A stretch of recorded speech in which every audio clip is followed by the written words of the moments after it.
오늘 우리에게 주신 하나님의 말씀 예레미야서 4장 1절부터 4절까지 말씀입니다. 제가 봉독하도록 하겠습니다. 여호와께서 이르시되 이스라엘아 내가 돌아오려거든 내게로 돌아오라. 내가 만일 나의 목전에서 가증한 것을 버리고 내가 흔들리지 아니하며 진실과 정의와 공의로 여호와의 삶을 두고 맹세하면 나라들이 나로 말미암아 스스로 복을 빌며 나로 말미암아 자랑하리라. 여호와께서 유다와 예루살렘 사람에게 이와 같이 이르노라. 너희 묵은 땅을 갈고 가시던 불에 파종하지 말라. 유다인과 예루살렘 주민들아 너희는 스스로 할례를 행하여 너희 마음 가죽을 베고 나 여호와께 속하라. 그리하지 아니하면 너희 악행으로 말미암아 나의 분노가 불같이 일어나 사르리니 그것을 끌 자가 없으리라. 아멘. 우리나라에서 비공식적으로 가장 오래 사신 분이 김진아 할머니입니다. 1852년 철종 3년에 태어나서 1989년에 돌아가셨으니 138세까지 사신 겁니다. 왜 비공식이냐? 고려시대 때 더 오래 사신 분도 있을지 모르니까 비공식인 거예요. 11살 때 진주 밀란부터 시작해서 병인 양요, 신미양요, 강화도 조약, 동학 농민운동, 갑신정병, 청일전쟁, 러일전쟁, 일제강점기 36년간 다 겪으시고 그 이후로도 94세에 광복을 맞으십니다. 그러고도 6.25와 4.19와 5.16 광주민주화운동 88 올림픽까지 다 경험하시고 소천하셨어요. 1986년에 대통령 직선제로 바뀌면서 선거 투표하는 모습이 TV 방송에 나오기도 했는데요. 사진 잠깐 보여주시면은, 그때 당시에도 최고령 할머니라고 아이고 이분도 투표했다고 이런 뉴스에 나오기도 했었습니다. 이제 내리셔도 됩니다. 그야말로 살아있는 근현대사의 모든 격동과 아픔을 다 겪으신 분이었죠. 오늘 우리가 읽은 예레미야도 김진아 할머니처럼 장수하진 않았지만 유대민족의 가장 아픈 역사를 몸소 다 겪고 사역했던 선지자였습니다. 그가 하나님의 부르심을 받아 기원전 627년에서 857년까지 40년 동안 유대민족의 가장 어두운 역사에서 선지자의 역할을 감당했습니다. 그래서 눈물의 선지자라고도 부릅니다. 예레미야는 왜 울었을까요? 하나님께서 백성에게 말하고 하신 내용들, 선포하라고 한 내용이 사실은 자기의 소원과 정반대였기 때문입니다.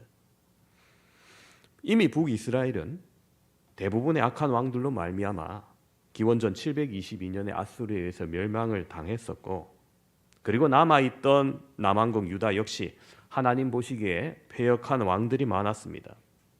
가장 악한 왕이라고 평가받는 므낫세는 심지어 자기 아들을 우상의 제물로 불태워 죽이기도 했습니다. 하나님 보시기에 얼마나 악했을까요? 그 뒤를 이은 아몬 왕 역시 우상 숭배와 미신과 점술에 빠집니다. 온 나라가 부패와 부정으로 가득 차기 시작합니다. 그 뒤를 이은 16대 왕 요시야는 새롭게 종교를 개혁하려고 합니다. 그는 성전을 수리하다가 율법책을 발견한 후 하나님의 말씀을 깨닫고 종교 개혁을 합니다. 그러나 이미 그 뿌리 깊은 백성들, 위에는 종교 개혁을 할지 몰라도 밑에 그 백성들은 우상 숭배와 악행에 물들어 있어서 습관화되어 있었습니다. 그렇기 때문에 말처럼 개혁이 쉽지 않았습니다. 이러한 상황에서 예레미야는 요시야 왕 때 하나님의 부름을 받아 선지자가 됩니다.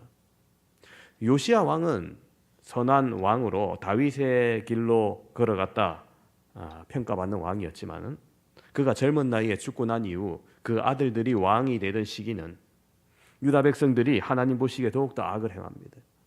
우상 숭배를 하고 나라가 망하기 직전에 위급한 상황입니다. 하나님께서는 예레미야 선지자를 통해서 목이 터져라고 외치게 하십니다. 오늘 말씀 1절도 보시면은 여호와께서 이르시되 이스라엘아 내가 돌아오려거든 내게로 돌아오라. 내가 만일 나의 목전에서 가증한 것을 버리고 내가 흔들리지 아니하며. 자, 여러분 이 본문에서 하나님께서 말씀하시죠. 이스라엘아, 내가 돌아오려거든 내게로 돌아오랴. 이 말은 다시금 만나자는 겁니다. 이스라엘이 우상을 섬기는 죄를 범하여 하나님 앞을 떠납니다. 신앙의 정주가 깨어져 버린 악한 백성입니다. 그런데 스스로 더러워진 그 백성을 향하여 하나님께서 다시 만나서 얼굴을 좀 보자고 하시는 겁니다. 그러나 그들의 마음은 오래되어서 딱딱하게 묵은 땅과 같았습니다. 말씀의 씨앗을 뿌려도 생명이 날 수 없는 곱고 완악한 마음이었습니다. 그래서 하나님께서 예레미야를 통해서 묵은 땅을 가르라고 외치게 하신 겁니다. 이 시대 우리는 유다 백성들처럼 우리 마음에 묵은 땅이 있지는 않습니까? 오늘은 12월 첫째 날입니다. 교회력으로 예수님의 탄생을 기다리는 대강절입니다. 우리를 위해 약속대로 이 땅에 오신 예수님을 우리가 묵은 마음으로 맞이하지 아니하길 바랍니다. 새롭게 마음을 갈아 말씀의 씨를 잘 받을 수 있는 마음 되기를 바랍니다. 그러기 위해서 묵은 땅을 갈기 위해서 무엇가 필요할까요? 첫 번째로 오늘 말씀에서 가증한 것을 버려라 말씀합니다. 1절 보시면 여호와께서 이르시되 이스라엘아, 내가 돌아오려거든 내게로 돌아오라. 내가 만일 나의 목전에서 가증한 것을 버리고 내가 흔들리지 아니하며. 그렇습니다. 여러분, 여기서 가증한 것은 우상 숭배를 말합니다. 우상 그 자체가 하나님 보시기에 가증한 것이라는 의미입니다. 예레미야는 백성들이 종종 자기 죄를 고백했다고 하면서 그러면서 제사를 드렸다, 하나님을 속이는 행위를 그치지 않자 진실로 그들에게 하나님 돌아올 것을 요구합니다. 제사 드렸다고 진정한 회개가 아니라는 겁니다. 우상 숭배는 하나님과 성도 사이에 교통을 막게 합니다. 우리가 하나님보다 더 사랑하는 것이 있을 때 여러분, 그게 우상이 됩니다. 우리가 살아가는데 명예나 학문이나 자녀나 금전 등 다 필요한 것들입니다. 그런데 그것이 하나님보다 먼저 해서는 안 되는 겁니다. 우리나라에 정말 개신교 교회사에 큰 획을 그었던 분이 있습니다. 사무엘 마페 선교사님. 고종 때부터 조선에 들어와서 선교 활동을 하셨던 이분이 이제 은퇴를 하시고 미국으로 돌아가게 되었을 때 교회 지도자들이 모여서 그의 동상을 만들길 원했습니다. 한국 교회에 이분이 이룬 업적이 워낙 뛰어났기 때문입니다. 그래서 많은 사람들이 우상 숭배의 차원이 아니라 기념 차원에서 세우자 동의합니다. 이때 최건능 목사님이 일어나서 말합니다. 저는 누구보다도 마페 선교사님 존경합니다. 한국 교회의 은인이며 신앙의 선배입니다. 나는 진심으로 그분을 존경합니다. 그러나 만약 당신들이 마페 선교사님의 동상을 세우면 나는 도끼로 때려 부술 겁니다. 당신들을 세우십시오. 나는 부술 겁니다. 그렇게 나와요. 최건능 목사님이 원래 좀 대쪽 같은 분이에요. 일본 순사한테 잡혀서 고문당해도 예수 천당밖에 외치지 않는 그런 분이었거든요. 그런 최권능 목사님의 충정을 이해한 사무엘 마페 선교사님이 하지 말라고 만류하면서 기념관만 세우는 걸로 마무리했던 게 한국 교회사에 남아 있습니다. 여러분, 왜 동상 세우기를 거부했을까요? 지금이야 그렇지 않지만은 여러분, 예전에 한국에 얼마나 우상숭배 문화가 젖어 있었습니까? 교회 안에서도 여러분, 그 우상숭배 문화를 뿌리 뽑기가 정말 어려웠습니다. 우매한 분들이 혹 들어가다가 동상을 보고 먼저 기도하거나 혹은 소원 빌거나 그렇게 할 수 있었던 거죠, 충분히. 여러분, 어떤 것도 하나님보다 먼저 우선시 되어서는 안 됩니다. 어떠한 이유로든지 우상이 들어서서는 안 되는 거죠. 예레미야 시대에 또한 유다 민족들이 너무나 많은 우상 숭배가 있었습니다.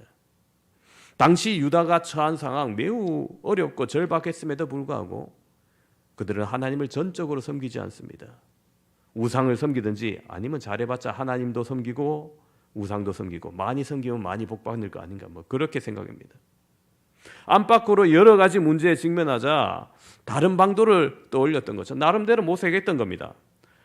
다른 강대국들 그들이 섬기는 신이 강하니까 저들이 강대국이 되었을 것이다. 그렇게 생각을 하고 다른 우상을 기웃거리는 겁니다. 국제사회에서도 두 강대국이었던 아수르와 애굽 사이에 어떻게든 외세의 힘을 빌려서 안전을 도모하려 합니다. 그러나 그 모든 것이 헛된 수고입니다. 하나님은 오직 여호와만 의뢰할 것을 촉구하십니다. 따라서 예레미야는 모든 우상을 타파하고 오직 여호와의 주권을 인정하는 근본적인 변화를 요구하는 겁니다. 이스라엘은 가증한 우상을 버리고 여호와께 돌아오라는 겁니다. 여호와와 다른 신들은 공존할 수도 없고 화합할 수도 없습니다. 오직 하나님 외에는 그 무엇도 인정할 수 없습니다. 더군다나 겸하여 섬길 수도 없습니다. 제가 목회하면서 신방 중에 어느 가정에 가면은 그 양주가 막 각양각색으로 쫙 진열되어 있는 가정도 한 번씩 봅니다. 아직 못 버린 거죠. 심지어 세 가족 중에는 달마도 부적, 방위에 붙어 있는 부적도 못된 경우도 있습니다. 등록 신방하고 찬송가 부르고 예배 드리고 난 다음에 성도님 저거 아직도 들고 있으면 안 되고 이젠 예수 믿기로 작정했으니 떼버리십시오. 제가 떼가겠습니다. 아직 안 됩니다. 아직 좀 놔두세요. 이런 분도 있어요. 여러분, 가증한 물건입니다. 결코 복을 주지 못합니다. 신명기 7장 26절 말씀이 이렇게 얘기해요. 너는 가증한 것을 내 집에 들이지 말라. 너도 그것과 같이 진멸당할까 하노라. 너는 그것을 멀리하며 심히 미워하라. 그것은 진멸당할 것임이니라. 그렇습니다, 여러분. 여러분 집에 가증한 것 모두 다 버리시기 바랍니다. 버리기 싫으면은 무료 나눔을 하든지 요즘 당근 좋잖아요. 여러분 마음에 있는 우상과 욕심과 더러운 거 다 버려야 됩니다. 하나님부터 멀어지게 하는 우상적 요소들도 여러분 가감하게 정리하시기 바랍니다. 그리고 하나님께 돌아가야 됩니다. 우리에게 있는 가증한 것들을 버릴 때 진정 행복이 찾아옵니다. 평안해집니다. 여호와께 속하게 됩니다. 가증한 것을 버리심으로 하나님께 속한 복된 성도 되시기를 축원합니다. 두 번째로 우리의 묵은 땅을 갈기 위해서 여러분 내 마음부터 갈아엎어야 합니다. 3절 말씀이 이렇게 얘기해요. 여호와께서 유다와 예루살렘 사람에게 이같이 이르노라. 너희 묵은 땅을 갈고 가시덤불에 파종하지 말라. 그렇습니다. 여러분 여기서 묵은 땅이 어디일까요? 사람의 마음은 땅과 같습니다. 땅은 계속 밟으면 굳어지죠. 딱딱해집니다. 딱딱해진 땅은 어떤 씨를 뿌려도 뿌리 내리지 어렵습니다. 그러므로 여러분 농부가 농사를 지을 때 가장 먼저 하는 일이 땅을 갈아엎는 겁니다. 여러분 우리의 마음도 내버려 두면 단단해집니다. 완악해지고 강팍해지는 것을 말합니다. 죄에 빠진 인간은 내버려 두면 금방 마음이 더욱더 완악해집니다. 사도 바울은 로마서를 통해서 하나님이 인간을 내버려 두실 때 어떤 마음으로 변하는지 잘 보여줍니다.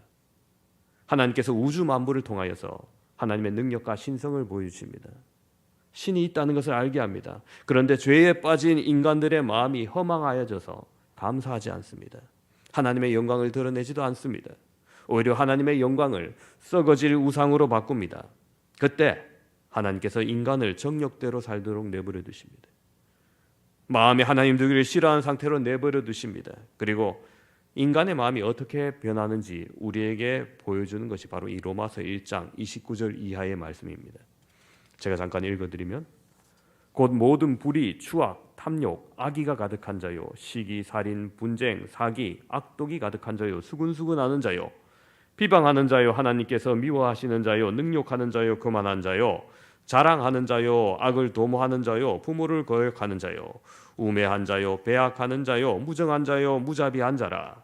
그들이 이 같은 일을 행하는 자는 사형에 해당한다고 하나님께서 정하심을 알고도 자기들만 행할 뿐 아니라 또한 그러한 일을 행하는 자들을 옳다 하느니라. 그렇습니다, 여러분. 실제로 이런 끔찍한 모습이 바로 우리의 내면에 뱀처럼 또아리 틀고 있다는 겁니다. 하나님을 떠나 이렇게 살면은 죽는다는 사실을 알면서도 계속해서 그 길을 걸어갑니다. 다른 사람이 그 길을 가도록 부추기기도 합니다. 여러분 이것이 바로 묵은 땅의 마음 모습입니다. 하나님을 떠나 살아가는 인간의 모습이 이러한 겁니다. 그러므로 여러분, 우리는 속마음을 갈아엎어야 됩니다. 구체적으로 단단해지고 타성에 젖은 우리의 마음을 갈아엎어야 됩니다. 내 안에 자리 잡고 있는 나쁜 습관과 버릇을, 땅을 갈아엎어야 됩니다. 세상 참 빨리 변하죠. 변하는 세상 속에 내 마음의 묵은 땅을 갈아엎지 않으면 새로운 것을 거둘 수가 없습니다. 우리는 익숙한 것에 안주하려 합니다. 일반적으로 사람들이 행동하기 전에 먼저 생각을 합니다. 그런데 계속 반복하면 어떻습니까? 굳이 생각을 안 하고 자동적으로 행하게 되죠. 이것을 익숙해졌다고 합니다. 익숙해지면 생각하지 않아도 손과 발, 몸이 자동적으로 움직입니다. 익숙해지면 굉장히 편리합니다. 처음 신발을 샀을 때 신발이 이상하게 느껴지다가 시간이 어느 정도 지나면 더 편해지죠. 옷도 마찬가지입니다. 그러나 때때로 익숙함이 오히려 우리의 인생의 부정적인 요소가 되기도 합니다. 한 스승이 제자를 데리고 산으로 갔습니다. 스승이 제자에게 세 그루의 나무를 가리키며 뽑아보라고 합니다. 심은 지 얼마 안 된 첫 번째 나무는 쉽게 뽑을 수 있었습니다. 두 번째는 1년 된 나무였습니다. 제자는 힘들여서 겨우겨우 뽑았습니다. 세 번째는 심은 지 오래된 나무라서 아무리 애써도 뽑을 수가 없었습니다. 도무지 못하겠다고 제자가 포기하자 스승이 제자에게 이렇게 말합니다. 습관도 이와 같은 거라는 거예요. 선한 것이든 악한 것이든 습관을 들이고 오래되면 그만큼 뽑기 어려운 법이라는 겁니다. 그래서 반복해서 행동을 하다 보면 습관이 되는 겁니다. 여러분, 한번 습관이 되고 익숙해지면 그걸 버리기가 쉽지 않아요.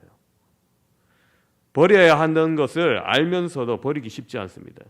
그러나 여러분, 우리가 새로운 인생을 살려면 익숙한 것부터 벗어나야 됩니다. 힘이 들어도 잘못된 운전 습관을 버려야지 안전운전할 수 있듯이요. 우리의 신앙생활도 마찬가지입니다. 너무 익숙해져 있으면 다성해져는 신앙에 빠지기 쉽습니다. 사랑하는 성도 여러분, 예수님을 처음 믿기 시작했을 때 교회당 안에만 들어와도 좋고 십자가만 보아도 눈물 나지 않습니까? 예배 시간이 기다려지고 찬양할 때 기쁨과 감격이 있지 않습니까?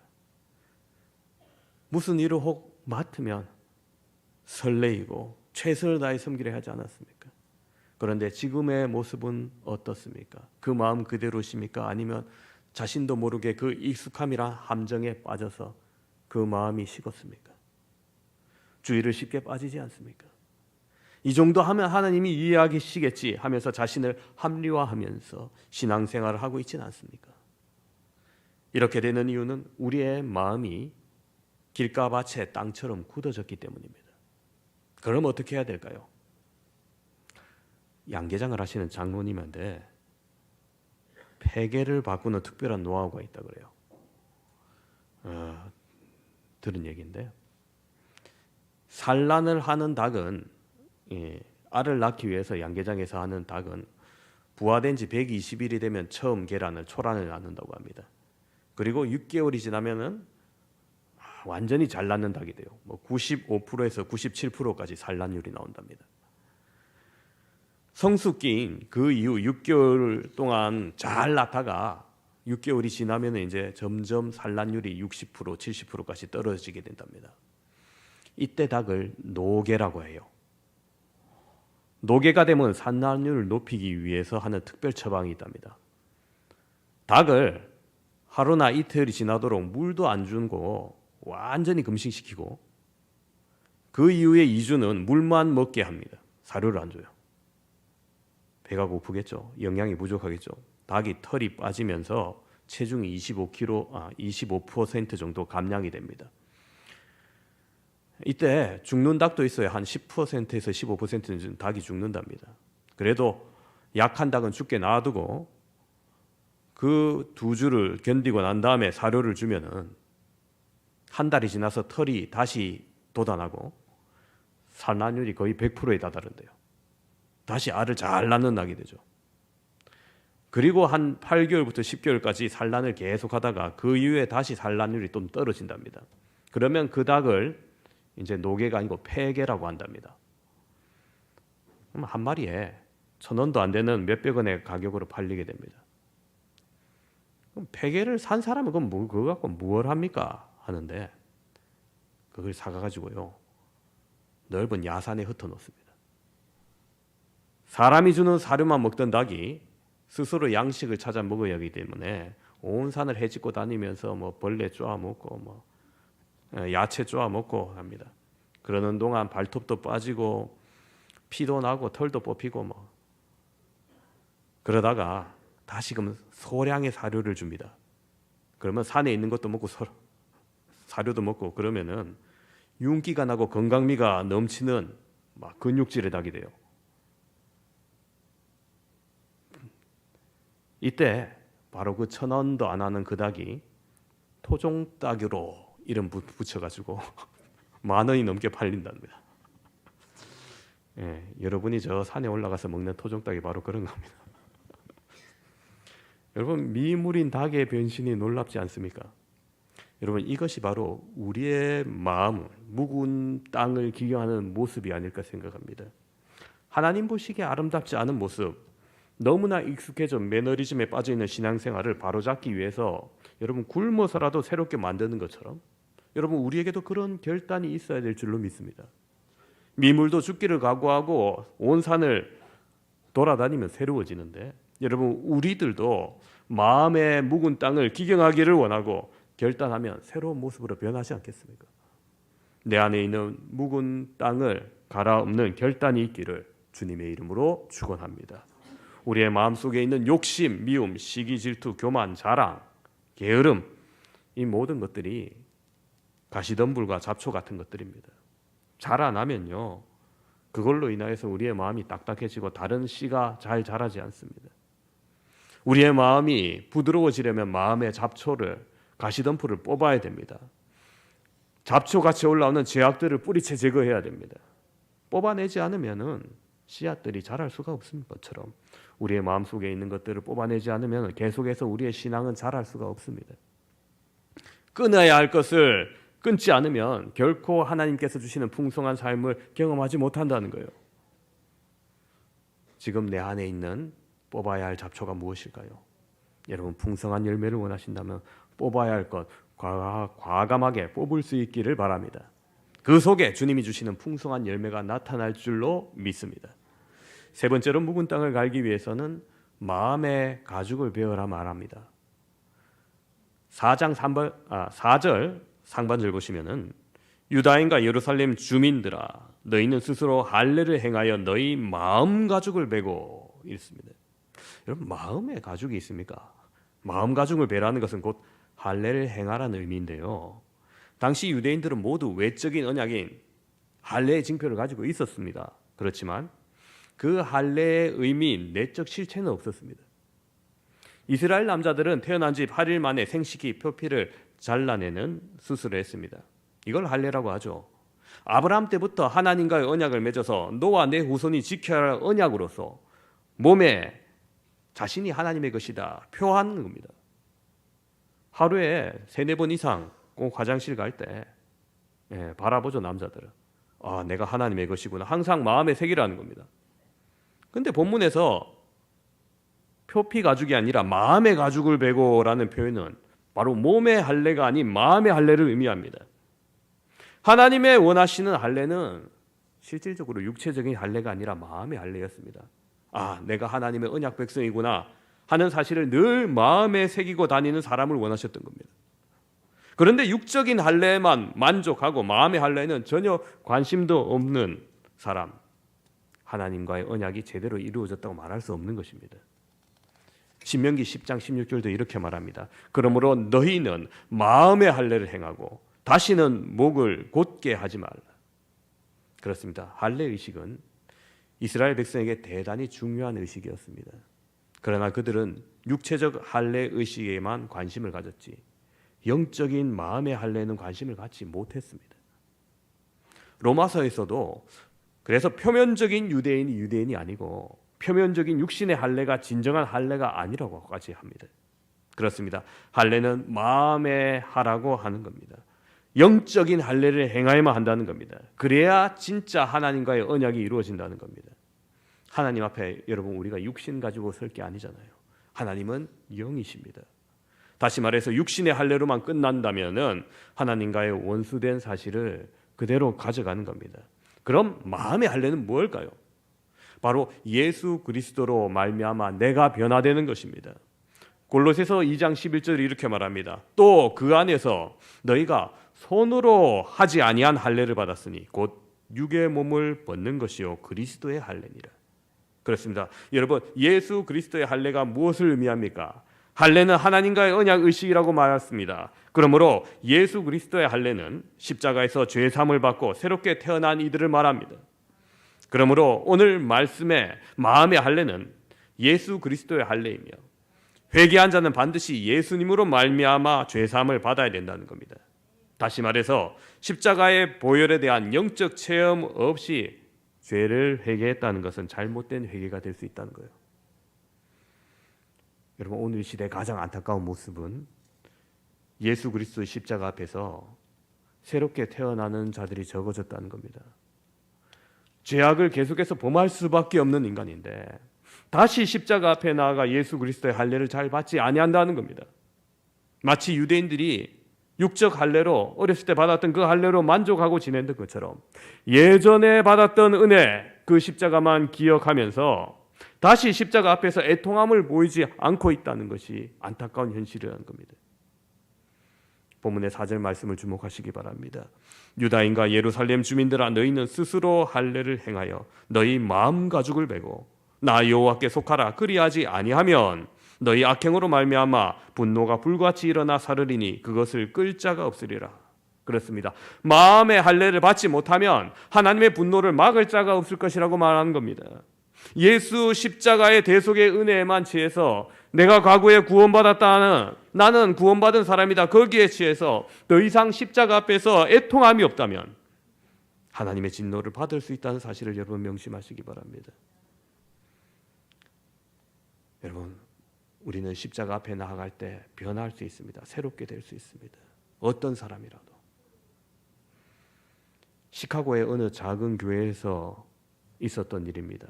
미국 장례 문화는 교회에서 장례를 하면은 앞에 관이 조금 열려 있고 거기에 사람들이 이제 나와서 마지막 인사를 하는 것이 그들의 습관입니다. 돌아가면서 육신의 마지막 얼굴을 보면서 뭐 거기에 꽃을 놓기도 하고 하죠. 장례식장에 죽은 사람은 3살 어린 여자아이였습니다. 그 아이의 시체를 놓고 장례식을 합니다. 목사님이 기도할 때 다들 눈 감고 있는데 초라하게 더러운 옷을 입은 거지 행사에 한 남자가 들어옵니다. 그리고 그 남자는 3살 어린아이의 시체에 있는 신발을 몰래 벗겨가지고 도망갔습니다. 그걸 팔아서 술을 마십니다. 그는 알코올 중독자입니다. 그리고 그 사람은 그 아이의 아버지였습니다. 여러분 상상해 보십시오. 3살 딸이 자기 딸이 죽었는데 그 장례식에서 참석했다가 신을 벗겨서 팔아서 술을 먹는 인간. 누가 사람이라고 하겠어요? 그죠? 금수만도 못한 다 끝난 인간 아닙니까? 그러나 그 사람도 예수님을 믿게 되었을 때 이러한 사람도 구원을 받고 변화를 받았습니다. 그의 이름은 멜트라드라고 하는데요. 나중에 유명한 목사님이 되고 부흥사가 됩니다. 시카고 역사에 기록에 남을 만큼 훌륭한 부흥사가 되었습니다. 이 사람이 주로 알코올 중독자를 상대로 전도해서 자기의 경험을 많이 얘기하면서 위로했겠죠. 수천 명의 알코올 중독자를 주님 앞에 인도하신 분입니다. 여러분, 이 같은 사람도 주님께 돌아오면 새 사람이 됩니다. 우리는 오직 여호와께 돌아오라 외치는 하나님의 말씀을 보아야 됩니다. 그리고 와서 우리도 하나님께 속해야 됩니다. 지금 우리가 변화되어야 될 때입니다. 그러기 위해서 성령 충만이 필요합니다. 우리의 모든 정과 욕심을 십자가에 못 박아야 됩니다. 날마다 성령의 인도함과 다스림 안에 거해야 성령의 열매가 맺히는 겁니다. 그렇게 여러분, 우리의 묵은 땅을 갈아 우리의 마음이 옥토밭 되기를 소망합니다. 그 안에 생명의 씨앗을 품으십시오. 30배, 60배, 100배의 놀라운 열매를 거두게 될 줄로 믿습니다. 그렇게 내 마음이 믿음과 소망과 사랑의 꽃이 피어나는 아름다운 밭이 되어서 하나님께 영광 돌리시는 저와 여러분 되시기를 주님의 이름으로 축원합니다.